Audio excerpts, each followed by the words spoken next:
Hey everyone, Bite by Night has been out for a while now. I originally had planned to cover this game shortly after its release, but a lot of factors got in the way of that. Some more personal, other reasons not so much. Unfortunately, one of the biggest reasons is that I found the game pretty bland and boring on release, to the point it's become difficult to talk about it for an extended period of time in a video. I'm sure that sounds pretty backhanded, but I don't want to lie to anyone when it comes to my feelings on a game. I personally don't find this game to be very enjoyable at this point in time, and the recent content and balance updates to me aren't doing much either. If anything, I'm really only getting worried about this game. In this video, I want to talk about why I didn't like this game as constructively as I can to hopefully bolster discussion about these sorts of things, and give my own, constructive feedback, of course. Just because I don't like this game's current gameplay does not mean I hate this game or something, nor do I want to see it fail or anything like that. I know people are very defensive of this game, so I just want to clarify that I also want this game to succeed and be the best game it can be. That's why I'm making this video. Being critical of a game without being constructive or fair just isn't how I like to roll. So I hope you guys enjoy the video. Consider liking, subscribing, leaving a comment. Any little bit helps, and I'd greatly appreciate it. Bite by Night follows the ASIM horror skeleton set by Forsaken almost 2 years ago, and it is painfully apparent with how most of the elements, especially the visuals and UI in this game, are set up. This is a 1v8 game with objectives that are largely generators that you repair to reduce the timer. You survive as a survivor primarily through cooperation and stamina management, and as a killer, your only job is to kill everyone. It's very flashy, with the VFX being more Battlegrounds oriented than horror oriented, and really the game's overall vibe and atmosphere isn't very horror at all. My personal belief is that these games don't need to do anything special or unique to justify being made. Some people just want slightly different flavors of a game they already like, and Bite by Night is a pretty clear example of a game trying to provide this different flavor, rather than create a new, innovative experience. There's no fault in that. So the issue isn't that this game is formulaic and doesn't have a lot of original ideas, but rather that a lot of the ways these design tropes are handled, they're not handled in the best ways. To make matters worse, some of the few original ideas in this game are probably some of my least favorite parts about it. However, before we talk about the specific gameplay elements, I want to talk about the framework the game is built on, as well as a few other things surrounding the game. First, the way the interact prompts are handled in this game is quite bad. Similar to basic Roblox interact prompts that require a brief period of being held, channeling, the channel can be broken through camera movements or a loss of line of sight. In an asymmetric horror game, it's incredibly important to keep your head on a swivel, so when you're doing the battery task, you'll often have the animation and task stop if you try and look around at all. When picking up or setting down a battery, it's pretty inconvenient, but what about when disarming a trap? What if a teammate intentionally or not ends up griefing you and ruining your interact prompt by simply walking near you? There's also things like how much of a pain in the ass it can be to get on a generator in the first place. It's just very fidgety and janky. All of this to say, not only is the game really jank with a lot of its collisions and game feel, something we'll cover later in this video, but even the basic interact prompts for this game are troublesome to deal with half the time. Other notable issues being this game's lackluster UI navigation, primarily in the lobby. Purchasing and equipping a character is a long chore that doesn't need to be the way that it is, but I assume it was done this way because games before it have done it that way as well, even if it was always kind of frustrating in those games too. There's also things like match timers not really scaling with the amount of people in the lobby, only objectives, and this is a 1v8 game, meaning your actual average lobby will probably be 1v5 to 1v3 at worst. Ideally, one of these games would finally implement a server browser or a way to stay in more consistently full lobbies. Of all the games I've covered so far, I've had the most trouble with this one trying to find fuller, higher quality lobbies than any of the games I've covered so far when I solo queue off camera. This leads us to the way this game has been handled balancing-wise, which is to say it's been handled quite bad. There's a lot of details about this game's balancing that we'll cover in later sections, but right now I want to focus on the sheer frequency of the balance changes, because personally, I'm not logged into Discord really at all despite having an account. Sorry to all the people who try to get into a conversation with me or hang out, by the way, I'm just pretty asocial. I also scarcely use Twitter, despite it being the most actual used social media I use. The sheer amount and speed of these changes makes it very hard for anyone who isn't turbo locked in and invested to keep up with the changes this game makes. This breakneck pace makes it very difficult for your player base to actually really learn, properly simmer, and just experience your game and give you a lot more meaningful feedback. Right out the gate of this game's release, they were doing polls on which side the game leaned toward, and the overwhelming majority of people said killer. And I really don't know why you would ever do a poll like that so early in the first place. The developers also don't really make an effort to communicate any of their intentions with their balancing decisions from at least what I've seen. This is something I've been begging for every asymmetric game to do for months now. By just leaving a comment on your patch notes underneath the balance changes, saying why you've made them and what you aim to accomplish with a certain character's changes or whatever, you're able to be on the same page and share your vision with your community and get more useful criticism from them. It's easier to provide feedback when we have a specific idea on what you're aiming to fix or accomplish with your game. Patch notes are also the thing way more likely to be seen by your community, so you should probably be using that as your vehicle to talk to your community and, as a developer, be consistently heard on your intentions. The ultimate point is, I feel as if the approach to balancing in this game has been very belligerent and foolhardy. Other games may have had the problem of updating too little, but I think there is a problem to be had in updating too much, primarily when it comes to these balance updates. While there is more I could go into on this specific topic, it's time to talk about a lot of the things people actually want to hear, so let's talk about Survivor. Survivor, unfortunately, is not a role I find that fun in this game. This game is heavily objective focused, and in most matches you're simply not going to survive unless every objective gets completed. As such, any good player will do the rational thing and rush these objectives as fast as possible at the start of the game. There's nothing inherently wrong with rushing objectives when there are objectives you can expect them to be rushed in most cases. It's just once they are completed, there's really nothing for survivors to do but wait for the match to be over. And what frustrates me is that it doesn't really need to be this way. I also find these objectives to be particularly obnoxious after an extended period of time of doing them, primarily the cranking minigame on the generator. These objectives simply aren't satisfying to do in the long term, at least to me. With how important objectives are in this game and how FNAF itself has that sort of mini-game task vibe to it, I would have hoped for far more objective variety or even map-sensitive objectives. Instead, we get a pretty bad and exploitable battery task, and generators almost entirely taken from other games. And the reasons we do these objectives are for the exact same reasons as every other game, to reduce the time. This brings us to the game after all tasks are completed, which, as previously said, there's nothing. Part of this comes down to just how the game as a whole was designed, but it also comes down to the design of the survivors and their classes, which are very bland, generic, derivative, and severely lacking in agency. The customer class is a combination of Noob's Cola and Bacon Hair's Pizza. This is all the character really does, and I mean, they're a pretty solid survivalist for the scope of the game, and definitely one of the more alright classes in terms of usability and consistency, but they are woefully boring to play, and I say this as someone who mained Noob back when I played Forsaken. It's worth noting that in both games, both Noob and Bacon Hair did have ways of actually supporting their team, at least in specific matchups. So the fact that Customer gets genuinely nothing, and is just entirely selfish, is a little sad. This brings us to the other more survivalist-style character, as well as the newest character, Technician. Technician's whole gimmick is being able to phase through props. I foolishly assumed this would work like the actual source material, but instead you have to press a button hidden under the vignette in order to phase through things. Anyways, this isn't really as strong as it seems, and it's inherently one of those designs that's either going to be way too good or way too bad depending on the nature of it.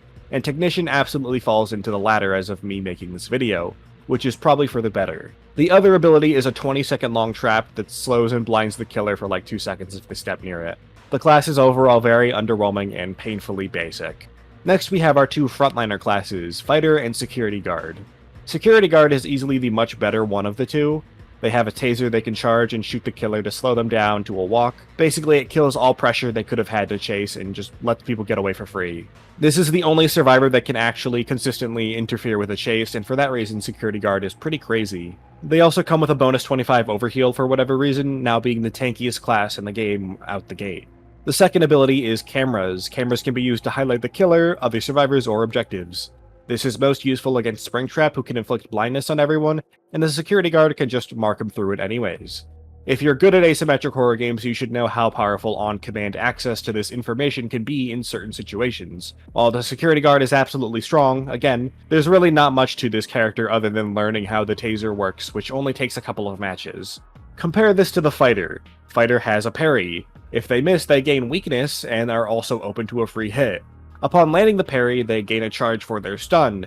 Yeah, it's basically just Guest again. Compared to Guest simply has far more mind games and ways to utilize his various abilities, and is overall just the more interesting character to play as and against. I'm assuming to make up for this, the fighter stun is ridiculously easy to land when you actually have charges for it, unless the killer has iframes at that moment for whatever reason, as some of the killers have very Jump Showdown-esque animations with a wealth of iframes.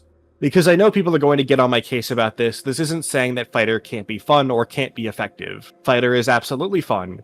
It's just from a meta and win rate perspective, this is one of the most inconsistent classes in the game. I made an entire video talking about Guest and why he's so divisive, but the long and short of it is consistency. Fighter's entire kit, even more than Guest, revolves around landing the parry, and parrying is something that's partially in control of the killer.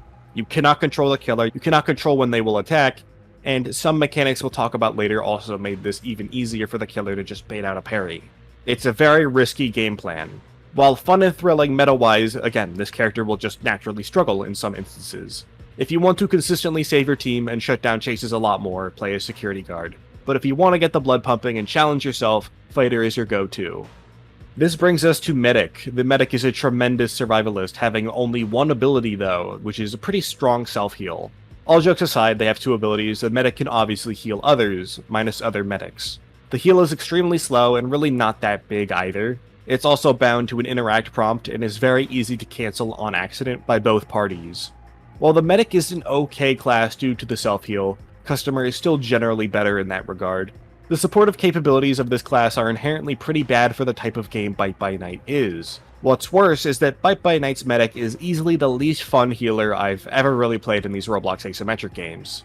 For example, in Team Fortress 2, stay with me here, the medic is the most important character on the team. The medic's heal is fast and efficient, the medic can provide overheal, and builds up to the uber charge, 8 seconds of pure invincibility that he can share with his team. With how proactive the medic is, as well as the agency and power provided by his base mechanics, as well as the uber charge, the medic is undoubtedly the strongest character in the game, despite being the worst at head-on combat, and one of the easiest classes to actually kill when isolated. This agency, impact, and tangible power makes playing the medic also really fun. Carrying this concept to Roblox asymmetric games, Elliot.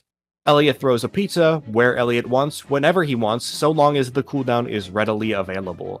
The pizza can be picked up by anyone even if they're mid-chase, and heal them over time so long as they can avoid damage during that window. Elliot also has a mobility tool allowing him to get into position to heal someone faster or get out after healing them. Elliot has the power to decide who gets healed and when, and has the agency to force that heal onto someone who the killer may be actively pursuing. A well-placed pizza is the difference between someone surviving or dying in your average lobby and can also decide whether the survivors as a whole win or lose. Elliot has agency, Elliot has impact. Cream in Outcome Memories has her very fast and efficient AoE heal that also gives her iframes. Her glide and dash also give her enough self-defense to stall for her teammates to show up. Thankfully for her, the survivors in Outcome Memories are some of the strongest survivors in recent Roblox asymmetric history.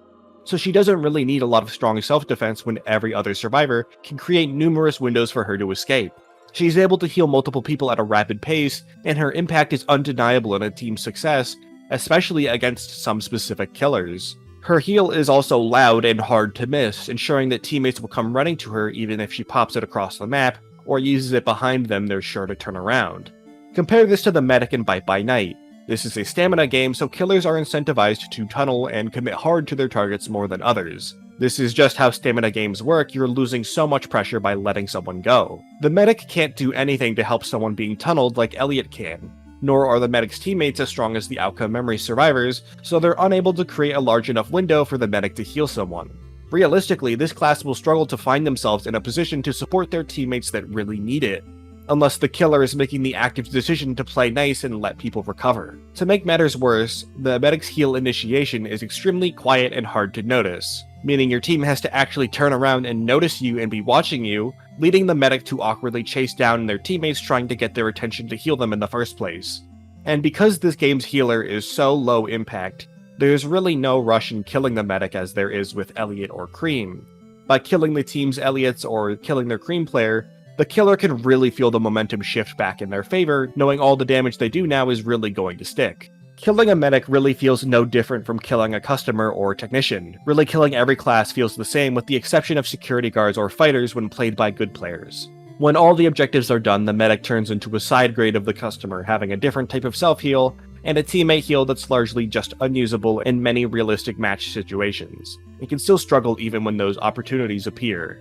Combine this with how strong basic looping and basic survivor gameplay is, and oftentimes healing really isn't that important in your usual match, when you just have 2 or more decent guards or fighter players.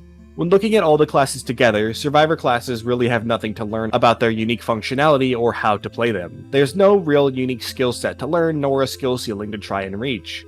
More than half the survivors in this game are pretty passive survivalist-like characters, and don't really have much they can do after all objectives are completed, nor really any way to engage with their team in an interesting capacity. It really makes me wonder why this game didn't go for the Pillar Chase 2 approach with larger lobbies and a greater focus on individuals, if the characters are going to be designed in this way. Ironically enough, with more people, the medic would at least be a lot better in their current state. This is a class that if ported to Pillar Chase 2 Recode would have been pretty insane, because you just have more windows of opportunity to heal people. Like, don't get me wrong, I do like that this game is not a stunfest, but it feels like there's an emphasis on cooperative team play, but I don't really have any good tools as a survivor to engage with it. Which brings us to the one unique universal mechanic available to every survivor, being door blocking. Door blocking is a largely unexplained mechanic to the point I've seen countless people, even now this long after release, insist on different mechanics behind it, but the basic gist of it is that you can block a door to stall a killer. If the killer hits the door while the bar is empty, it gets broken down and the killer gets a free M1 unless a fighter intervenes with a parry or stun. So just let go of the door before that happens and you get a free mini stun on the killer and run away. You rinse and repeat this as much as you can. Some people say doors have invisible HP and will eventually just break down regardless. I don't know if that's really true, the fandom wiki says nothing like it, but I have seen a door break down in one hit. I'm just unsure if that's the famous Roblox player room temperature IQ at play.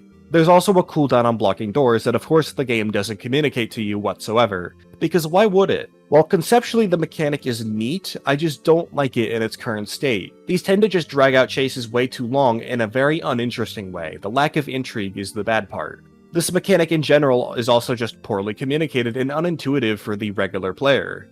A lot of the time I'll stand by a door waiting for a player to run through it so I can block it for them and they can continue to gain distance and regain stamina, and then I take over aggro for a bit ideally. Pretty much every single time, without fail, the survivor either won't come to the door and will get killed, or they will come to the door and then block it for themselves before I do, only to let it break down anyways and then die. So as much as I want to like the mechanic, I feel as if this is really only something you can make work with comms, and Roblox has only made comms harder over time between players, between chat restrictions, amongst other things, on top of the fact I really just don't want to talk to the average Roblox player. There's also things like how in horror movies and stories, multiple people will often try and barricade a door instead of just one person, or how people will throw down shelves or put chairs in front of doors. This game doesn't really have that. I feel like cooperative door barricading is one of the more obvious things to implement, especially since there's barely any other cooperative elements otherwise. You also can't block double doors for whatever reason, which is really jarring to me. And like many things unique to this game, of course you can absolutely block a door to grief your teammates, the same way someone can hold onto a battery and hide it or never let go of it, allowing their killer friend to have way more time on the clock and get their kills easier. Survivor right now is a very bland and boring role in this game that doesn't really have much to it to make it that fun or interesting. In a chase, survivor abilities are really not that important to anyone but fighter and maybe technician depending on the map, and these abilities themselves really have no skill curve to them. And the thing is, despite all of this, survivor gameplay could still be fun as long as the other side, the killer, is engaging, but they're also really not. Through and through, on both sides of this game, stamina management and looping know-how is your bread and butter, because your actual abilities are more supplementary, if not even superfluous in some cases. Teamwork is clearly meant to play some kind of role, but the way the game is structured and balanced makes teamwork very unintuitive and unengaging and doesn't give you a lot of options in the first place. The game really does feel like it's meant to be a more independent, selfish game, but for some reason it didn't commit all the way and instead went with a basic asymmetric formula of 8 survivors and a teamwork focus. I'll talk about this later in the video, sorry I keep saying that, but this game really feels like it has a bit of a gameplay identity crisis.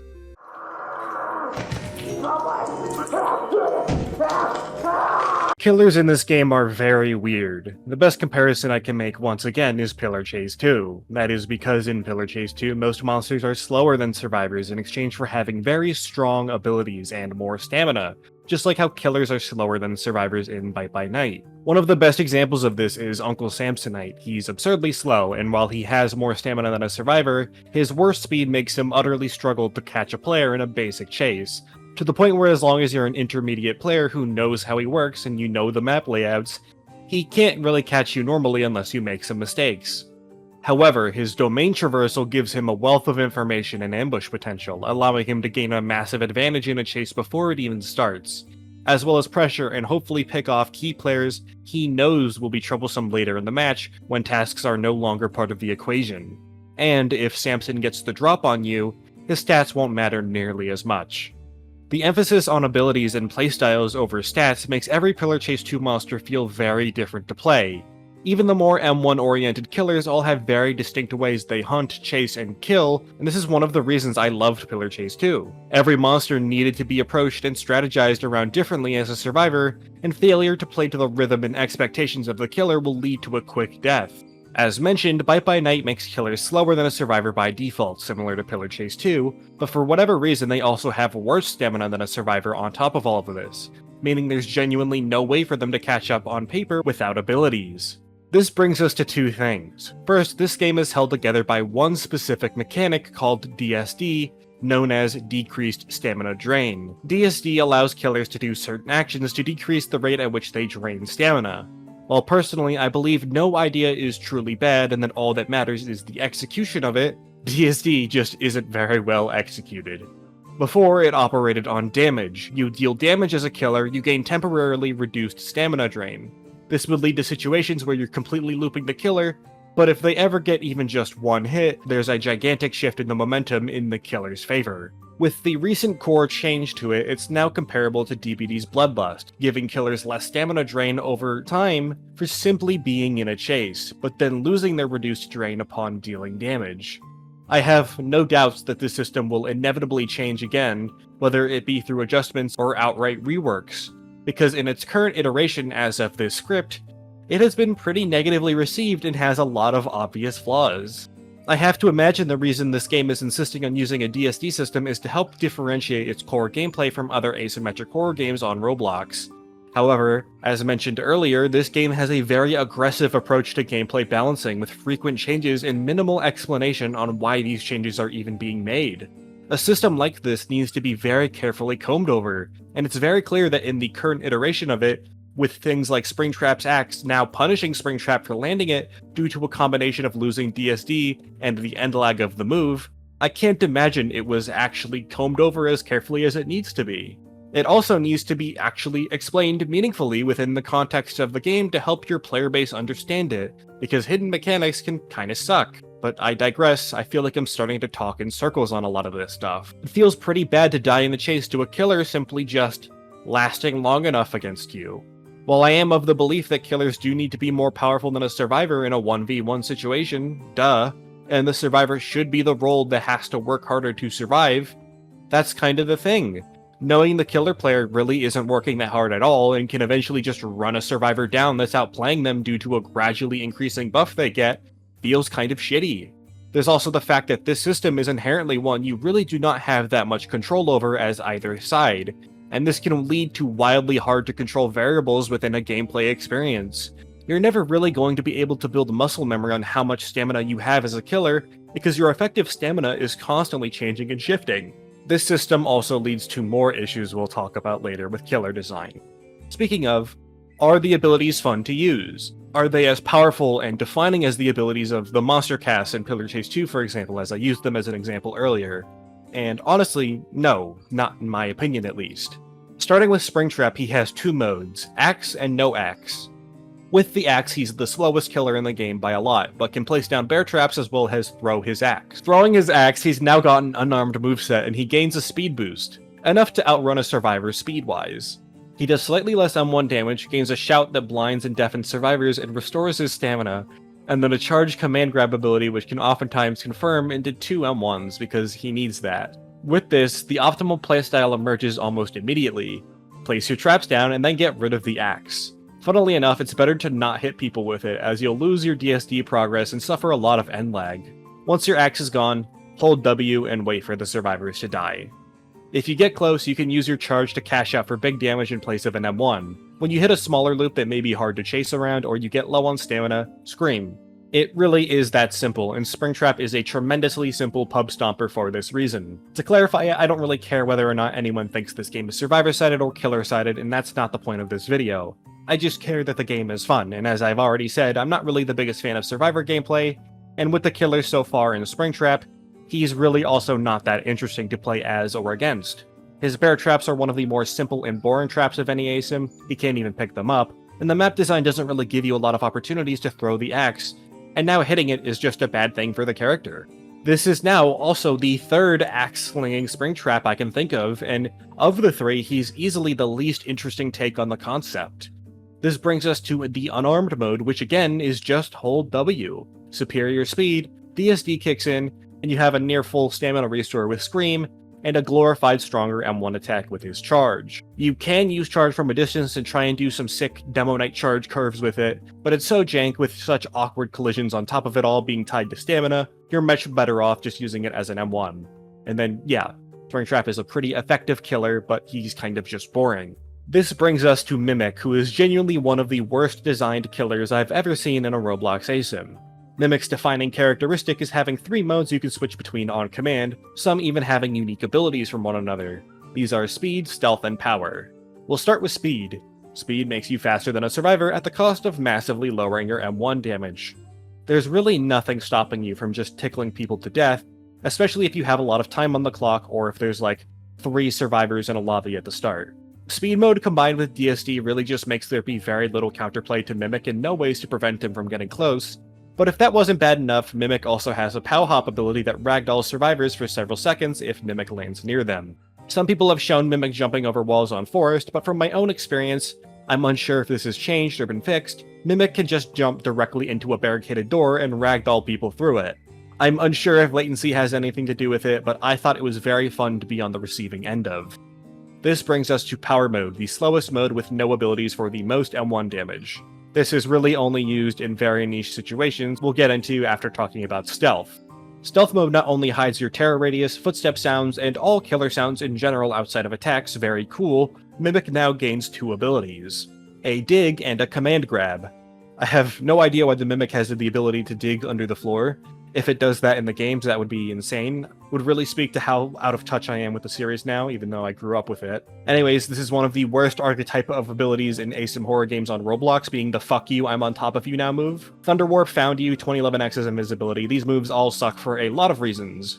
First, it just means Mimic can be anywhere he wants to be and just appear directly on top of a survivor, which kinda kills a lot of the fun in positioning and holding angles as a survivor in the first place. While you can hear the Mimic digging, Mimic can just hold the dig, meaning you have to wait for Mimic to commit to an attack before trying to dodge. Trying to sprint away or outpace the dig is just detrimental to your own survival. Not to mention, if it hits you, you get ragdolled for 50 years. And then Roblox latency is a thing. When you complain about the hitboxes in most of these games, it's more so about the latency. You're always a second or 2 behind on someone else's screen, unless there's just a really good connection and they have really good hardware, and most Roblox players just don't have that. And even then, the servers are under very active strain all the time. You can dodge an attack but still get hit by it anyways, we all know this, we've all experienced it. It's just that these abilities that allow killers to appear directly on top of survivors naturally take advantage of it the most, which is why I've always been against these abilities being added to these games. Not only are they boring, but they're just not great for the engine. But of course, Mimic does need this ability because he has no catch-up tools otherwise. Moving on, Grab. Grab allows you to carry survivors around and then do a drill attack. The drill attack hurts them more, obviously, and then throws them to wherever you're facing, which often leads to another M1, if not even 2 if you really know how to path and move as a killer. This is also one of the best times to use Power Mode, as you can throw people into a dead end and then force them to run into you with Power Mode, circumventing its main weaknesses. You would think that landing the command grab would be hard. Most games have command grabs in them, typically have some sort of obvious tell or a wind-up or something. Maybe you have to do a hard read, and maybe you can only use it when people run out of stamina or aren't sprinting, something like that. Here, you literally just use it like a normal M1. The grab is basically, once again, a glorified M1 attack that you use on top of a survivor, and you get a massive reward for it as the Mimic player. While I don't think the Mimic is as easy to play as Springtrap, we're talking about going from a kindergarten level to a first grader level. Mimic is absurdly unfun to go against as a survivor due to all the tools he has and how they work, and actually playing as Mimic isn't very fun either in my eyes, because it's still ultimately just about brute forcing your kills through stamina attrition and your speed mode, and you don't even really need to think about axe management like Springtrap, not that Springtrap really needs to think in the first place. Overall, I think Mimic is in need of a rework because in his current state, He just kinda blows for both sides and makes for very unengaging gameplay, as funny as some of the clips of him jumping around have been. Finally, we have Ennard. Ennard has two main gimmicks, being a disguise killer and a minions killer. Ennard is slower than a survivor, and in the disguise form, I'm pretty sure he's only equal speed, meaning he's the only killer that can't outright become faster than a survivor. The disguise form has a basic M1 attack that starts a jump showdown-esque animation for several seconds before dealing damage. And then they also have a minion they can throw. It explodes on impact, but if it misses, it turns into a regular minion. I think I might be missing something, but I feel like it's just better for the minion to be created instead of hitting a direct. I don't know. I feel like most people would assume the disguise would be the defining aspect of Ennard, but it really just isn't. It's absolutely a useful tool, but by no means is it the strongest part of his character, and it isn't even what his kit actually revolves around. This brings us to Ennard's regular form. You have a tentacle grab. It was pretty bad on release, but has since been changed to be better, at least I think. I was able to land it a lot more consistently after the recent changes, even if it looked like it just didn't work. This then leads us to the only actual strong part of Ennard's kit, which is placing two minions on the floor. Ennard is just a minions merchant, and this is what your entire character depends on to be viable. The minions latch onto survivors, dealing tick damage over time, blinding them slightly, and most notably slowing them down. In order to remove them, survivors need to shake their camera, which during the process forces them to stand completely still, or at the very least slows them to a crawl. So in short, getting a minion on you with Ennard around is guaranteed death. Either shake the minion off, get punched once or twice, grabbed with the tentacle and hit again and you fucking explode, or you never take the minion off, only to get bled out by it even if Ennard never M1s you. You have to hope that Ennard simply isn't around or drops chase against you for whatever reason. The time it takes to remove a minion varies based on things like hardware, what system you're playing on, and your camera sensitivity. If you think someone should genuinely raise their camera sensitivity, which is an accessibility and comfort option, to deal with one single aspect of one single ability that one singular killer has, please never design a video game. It doesn't matter if you can theoretically remove them in an instant with high enough sensitivity or the right hardware.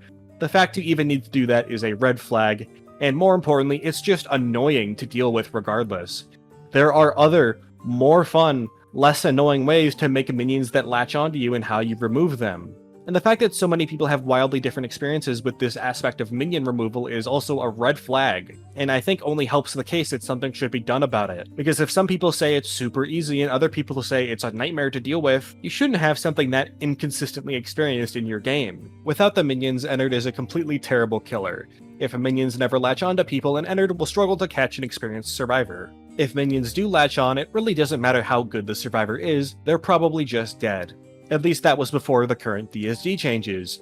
Now, as long as Ennard has enough time on the clock, he will eventually just kill you by chasing you. Once again, this character really has no actual skill expression or skill set to learn or anything to push forward. Some people may say the grab, but let's be real, it's just basic aiming skills, and it's not even the strongest part of the character. The killer's actual strength is placing down an NPC to win the game for them. All three killers in this game are exceedingly simple to play and approach, and have one or two unique attributes that allow them to brute force their kills. Springtrap places down his traps, drops the axe, and then holds W at people. Mimic uses speed and stealth to hold W at people until they die, maybe throwing a grab in there if they're feeling spicy. Ennard, before the DSD changes, had to hope minion RNG was nice to him and they latched onto someone.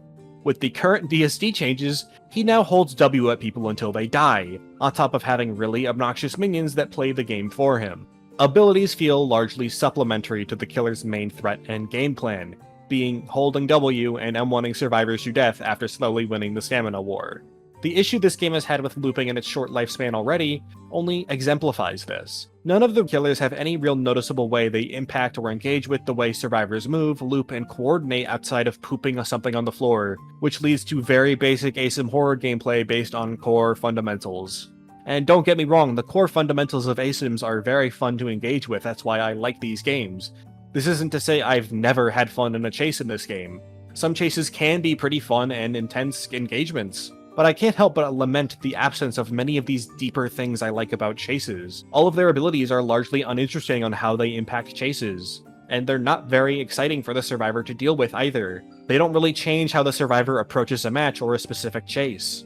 There's really nothing to learn about the finer aspects of their mechanics or skill set and properly experiment and learn with these killers. All their abilities are fairly one-note, and a lot of them are just slipping hazards or glorified melee attacks. And if there isn't really anything to learn about a killer other than the best way to play around the jankiness of their field, I'm just not fond of playing this game long-term in its current state. I'm sorry if this section came across as more negative than the rest of the video, but I feel very strongly about this matter. The killer is what a lot of the pace in a match comes down to and falls upon, and personally, I don't think these killers from a gameplay design are very fun or interesting in their current states, and if they aren't fun, I believe that a lot of these FNAF characters have a ton of diverse moveset potential. I don't know why every Springtrap character keeps on defaulting back to having an axe and throwing it. There's so many cool things they could be doing, and there's so many cool ideas that they could have for these movesets. The game just doesn't really have any of that yet.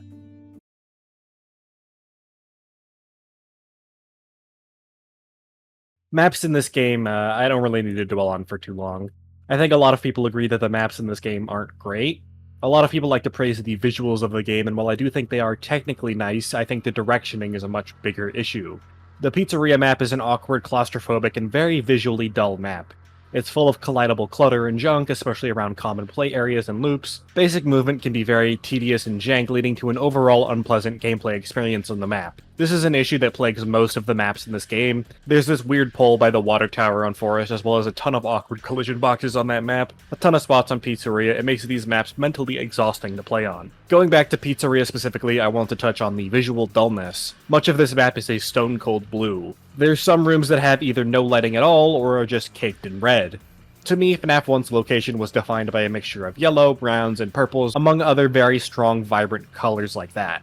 More modern renditions of the location also have a lot of greenish turquoise colors, as well as a bit of light yellow and orange. While much of the direction in this cold bluish-gray area we see is reminiscent of the actual FNAF 1 game, that's all at the dead of night through crappy cameras. The location has been frequently portrayed as far more colorful and vibrant than this in recent history. There's also just a distinct lack of the Fazbear Corporation's distinct tacky birthday branding, with tons of bright posters, weird plushies, all that stuff.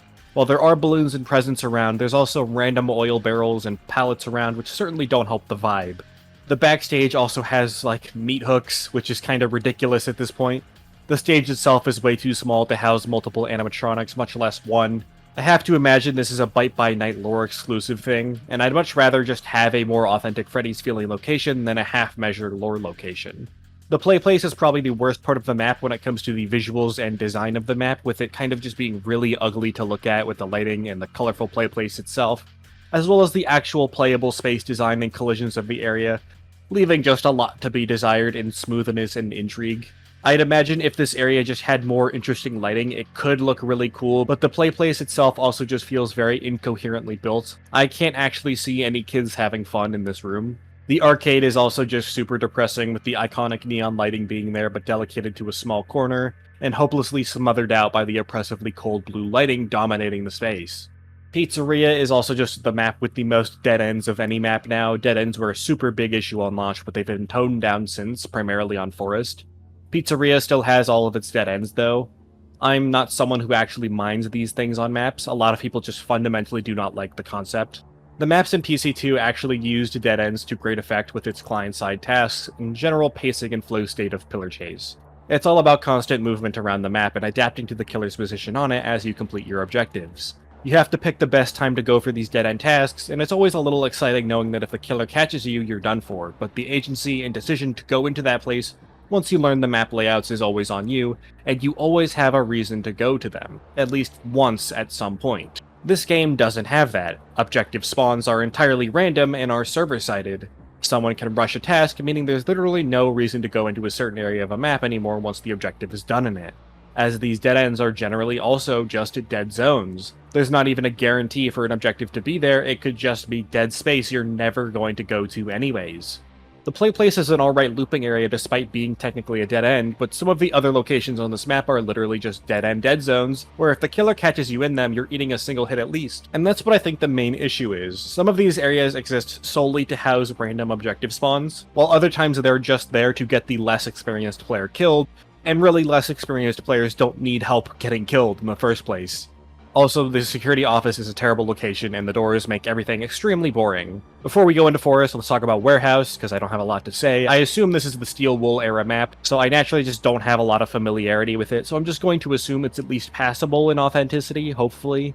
The gameplay on this map isn't great though, it's essentially just 2, maybe 3 squares with a single hallway connecting all 3. The map itself is practically one big loop with some utterly disgusting check spots made even easier by the third-person camera. I really don't have much else to say on it other than it's a very choky, claustrophobic map that isn't very interesting to navigate at all. Despite how many negative things I have to say about it, it is largely just inoffensive. I feel nothing when I play on this map, but depending on how future killers are designed, I can see this map starting to have a lot of potential issues. This leads us to the Forest map. This is the worst map in the game both visually and gameplay-wise. Starting with gameplay, the release version was super open, you had a ton of dead ends, very weird, it didn't flow naturally at all. Combine this with the more awkward collisions around corners, awkwardly placed props, some pretty disgusting loops all right next to each other, and the map really kind of just sucked, with the main play space of the area being the center area around the water tower, and other areas really only existing to house objectives. The changes to this map opened up some new paths and killed some dead ends. The map is now even easier for a survivor as mentioned earlier because of this reason. This leads me to the visuals of the map. If this game were actually trying to be scary or horror-oriented, I would never complain about a forest map. But with how action and hype-oriented this game is, as well as it being based on FNAF of all things, I don't know why this map is here. My only guess is that this is meant to be a reference to the FNAF 4 location, specifically the title screen. In which case, are you out of your fucking mind? The central focus of the main menu is the suburban house. FNAF 4 takes place in a suburban house, in a suburban neighborhood, made even clearer by the minigame sections where you are in a suburban neighborhood. You can see other houses in the main menu. You are not in some isolated forest, you are probably in a rich gated community. FNAF 4's overall branding with its main menu and marketing was known to have very otherworldly and dreamlike color composition. And this main menu is so chilling. The black looming silhouettes of the nightmares combined with the red background, like they're all a monstrous force encroaching to bring nightmares to a reality in a place that doesn't deserve such a fate. The forest map in Bite by Night is just some random, somewhat inhabited forest location. It almost feels like a militia camp more than anything else FNAF related, with barbed wire everywhere and water towers and all this stuff. My point is, this literally just does not feel like FNAF. Warehouse, yeah, probably a Steel Wool era location. Pizzeria, yeah, it's obviously trying to be an earlier location. Forest, where are we? What is this? In terms of raw asymmetric horror map advice when it comes to building these maps beyond the visual location or whatever, while a lot of these maps are visually impressive and well made, they do a lot of detailing and embellishments that end up negatively impacting the gameplay experience, with the most notable in collisions and small objects around key gameplay areas like loops. This negatively impacts Killer way more due to their larger size, making it harder for them to see and easier to collide with things. This brings us to our second point being landmarks. A lot of my favorite maps tend to have 2 or 3 notable landmarks that the rest of the map can be built around and chained together with these landmarks being the dominant identity and play areas of the map. And I don't think a lot of these maps have any standout landmarks or anything like that, because right now a lot of these maps really just feel like a series of hallways and sometimes rooms, on very equal and flat elevation, and there's really just not a lot of interesting pathing to be done because of this. And when there is finally an opportunity for more interesting pathing, movement, and gameplay, the collision ends up being janky and hurting it.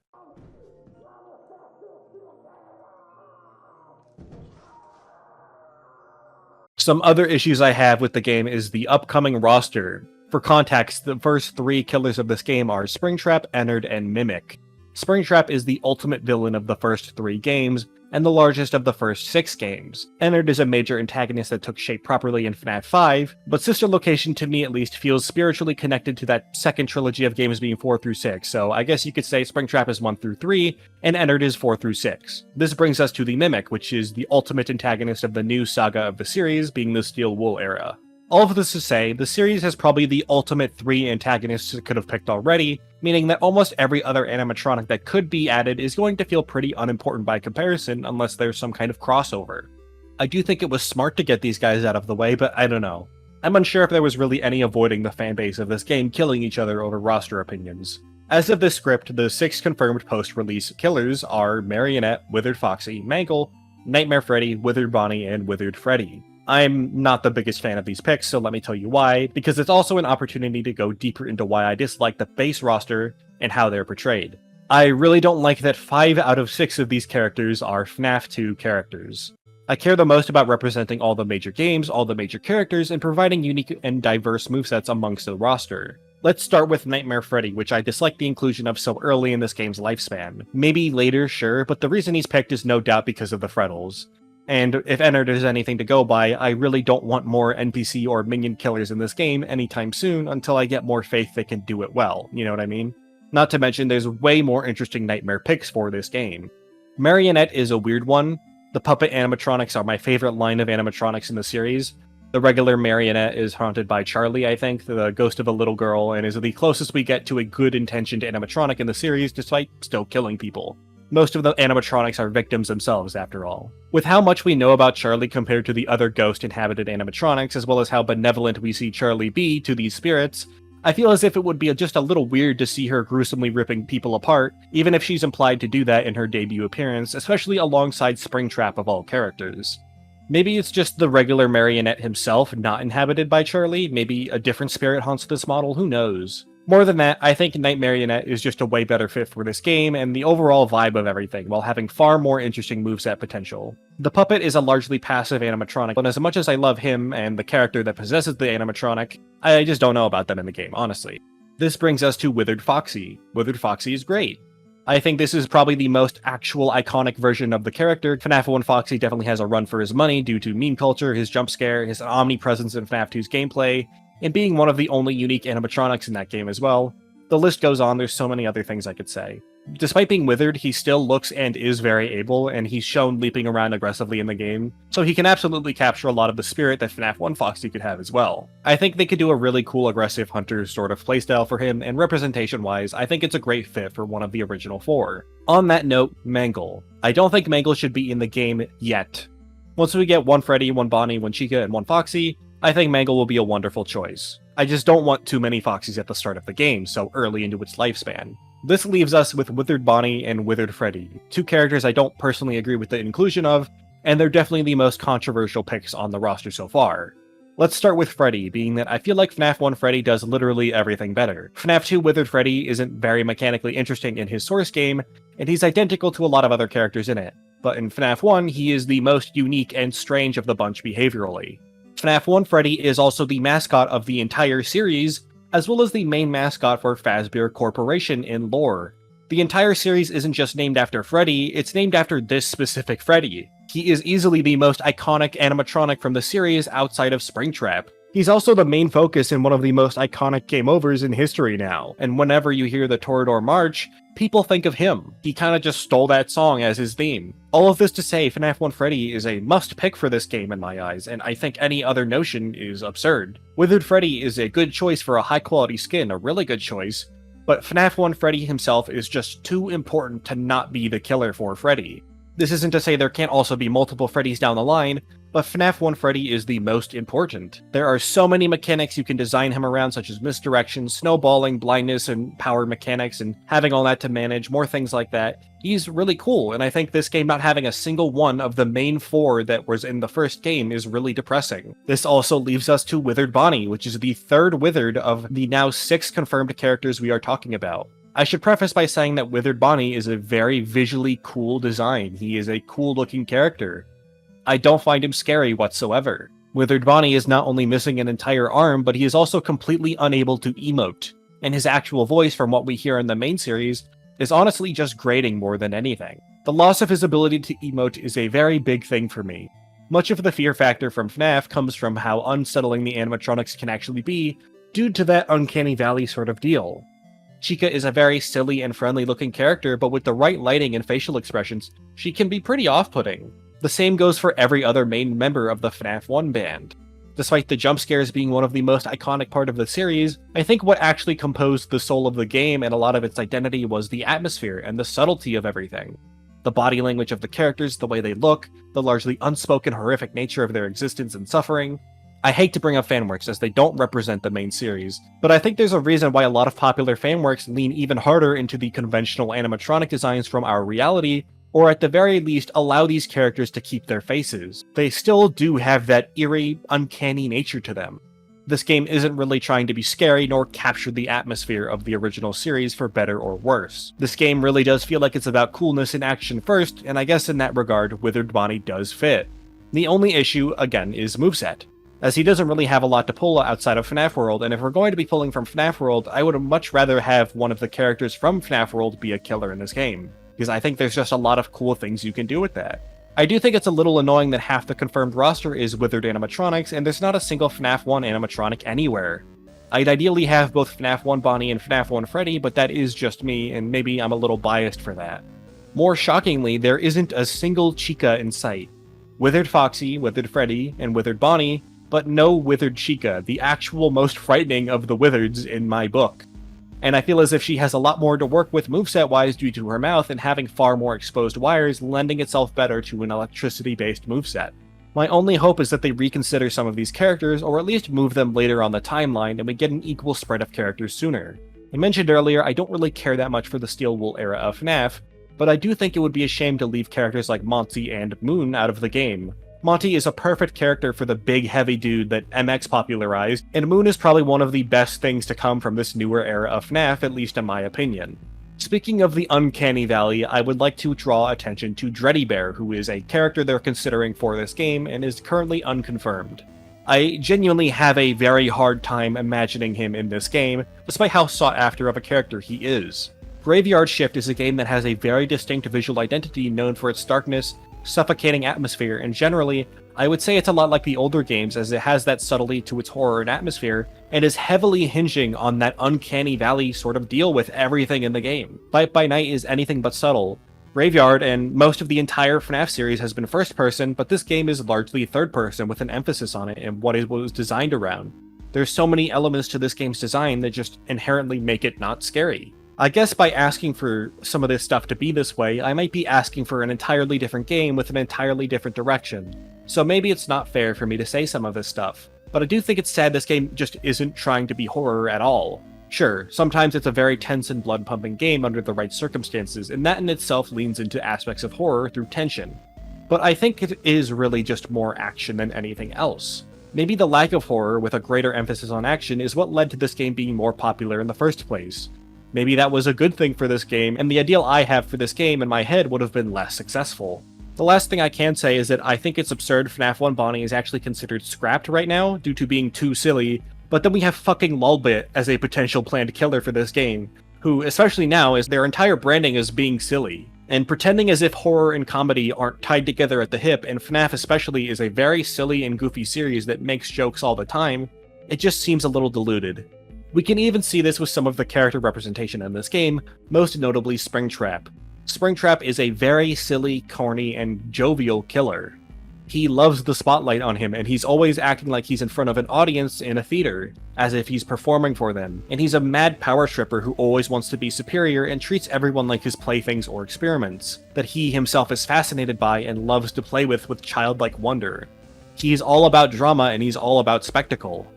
While he does have these more serious and sinister lines, he's largely a pretty silly and corny, cringe yet free dude. Which is why it's really sad when his Bite by Night portrayal has him be this very quiet, stoic killer outside of one of his iconic roars, and has him talking about people putting up a fight to make things exciting. And yeah, I'm sure the guy who primarily stuck to killing children really wanted a fight to be put up. It might be a bit of a nitpick to some people, but this simply doesn't feel like William Afton to me, the ones I'm used to from the games and even the movie. Beyond Springtrap, the main criticism I have in this section is that Bite by Night simply just doesn't feel in tune with the source material the game is based around. Between me criticizing the game for not feeling like FNAF, to lamenting the game's overall atmosphere and the spiritual direction of everything and how weird some characters feel, now criticizing the characterization of some of the most iconic and personality-filled characters, and the game's roster too having a pretty weird interest in Withereds over any other form, the lack of any Chica killer, Withered Freddy being his own distinct killer over the mascot of the entire series, that simply also just has more to work with moveset-wise. I hope moving forward they can do a better job at capturing the vibe I love about Freddy's, because I know for a fact I'm not the only one who feels this way about these things in the game, and from what I've seen, this sentiment is really just slowly growing over time. The game feels out of touch with Five Nights at Freddy's.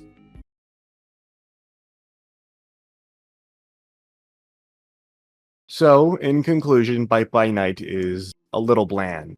For what I like the voice cast. Every single voice actor for this game did a fantastic job. I really like the music too. It's one of the stronger soundtracks I've heard from one of these games.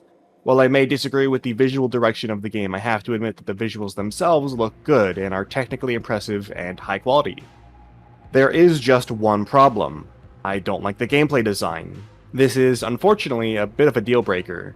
The gameplay is the one thing you really need to be good for a player like me at least to become seriously invested. Part of this is due to the insistence on the DSD system, a system I really do not like. But outside of that, my two biggest issues likely just come down to map design and killer design. The killers in this game are quite mundane. There's too much of an emphasis on the very basic abilities that serve identical purposes to melee attacks or just a hazard on the floor. Many of these killers lack any sort of real skill ceiling to them due to how simplistic their designs are, and are only further limited by the map design of this game.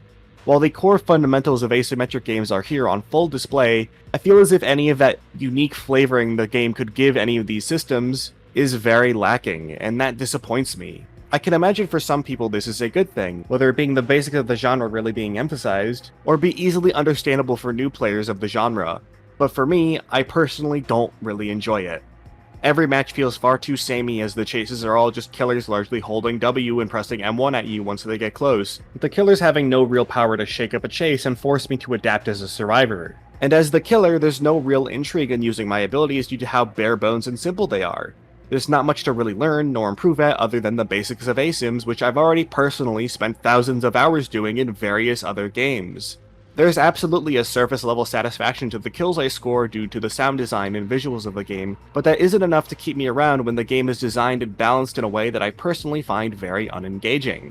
Unfortunately, my biggest advice for this game would just be expanding on, or possibly even reworking a lot of these killers to have their abilities be more important beyond the way they affect the speed stat, and probably also shorten a lot of their more cinematic animations. The abilities just don't feel like the defining aspect of the killers in this game, and I don't really like that, and that's just me.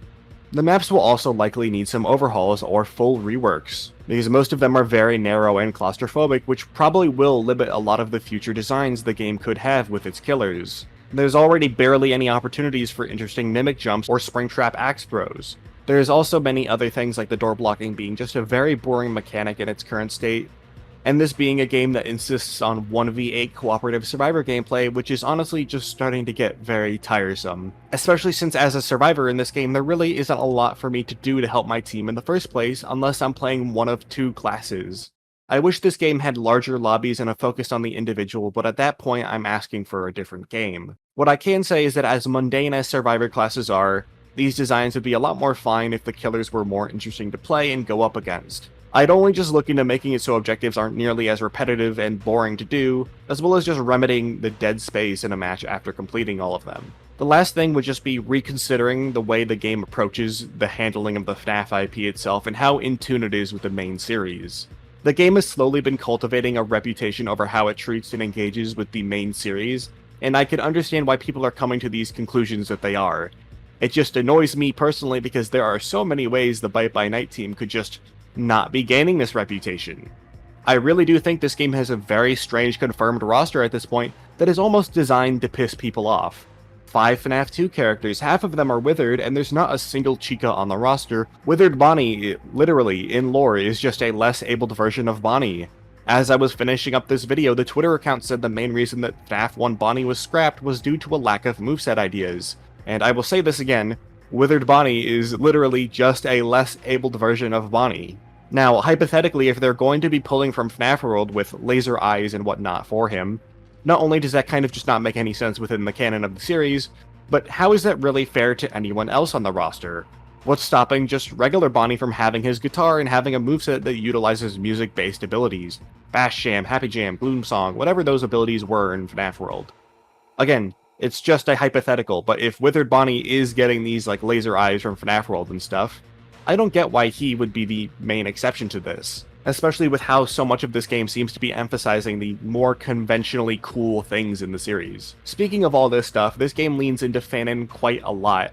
I would say it leans even more into fanon than canon in a lot of ways, which only confuses me even more as Bonnie has built up a reputation over time within the fandom as being a more aggressive and unhinged animatronic, being fairly conventional with the way he just bludgeons people to death with his fists rather than crushing them with his mouth, or slashing them or impaling them or something.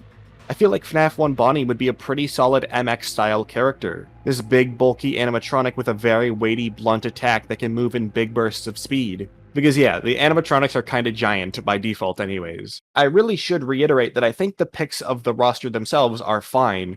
It would be cool to have Withered Bonnie as an individual killer in this game. It's just of the confirmed characters, there's a lot of other ones I think should probably be added before most of them. But yeah, unfortunately, a lot of my advice for this game involves some pretty drastic reworks with a focus on just adding more variety to the game and adding more depth to killer gameplay designs through a higher focus on abilities and their nuances, as well as just improving the maps and changing up the map philosophy going forward. Really, I'm just not a fan of DSD. I think the system is inherently more trouble than it's worth, and will probably always cause some kind of trouble as a universal mechanic for the game. Having most of your balance hinge solely on this one very volatile mechanic just isn't very healthy, in my opinion. And the last piece of criticism I have is just, yeah, I think they gotta be more careful than they already are with the FNAF series and the way they portray it, because FNAF fans are very passionate about it. This whole game is just kind of weird. A lot of people say they like the game, but whenever they're given the floor to talk about what they like about it, it's almost always devolved into a list of reasons why they actually dislike most things in the game, from the balancing to the core gameplay design to the portrayal of the main series. A lot of things I talk about in this video. I really don't think this is a coincidence or just the usual asim negativity. If anything, I think this is a ginormous sign of good faith and will that the community has towards this project. People want to like Bite by Night, they want to give it a chance, but I'm starting to see a lot of that goodwill slowly fizzle out due to the way this game is handling so many different aspects. This isn't to say the game is burning down or anything right now, or like, oh my gosh, they need to fix their game now before things get worse. Of course not. It's not that serious. It's just a bunch of little cuts, and as long as they don't get too many cuts before the last 1,000 heal, everything will be fine. This general sentiment extends to me too, though. I want to like this game, but this game simply isn't giving me the reasons I need to like it in its current state. And to be fair, not everything will appeal to us as people. There will naturally be things that are popular but don't appeal to you, or don't appeal to me, and that's fine. But I think the discussion is still worth having as long as it's done respectfully and with a level head. And I hope I've managed to do that in this video. And just know that the point of this video isn't meant for me to tear the game down or take down anyone's enjoyment from it. It's just my opinion, and as I've mentioned at the start of the video, just because I'm a YouTuber doesn't mean my opinion is more valuable than anyone else's. So yeah, that's kinda it. If you like the video, like, subscribe, blah blah. Thanks for getting this far. Take care of yourself.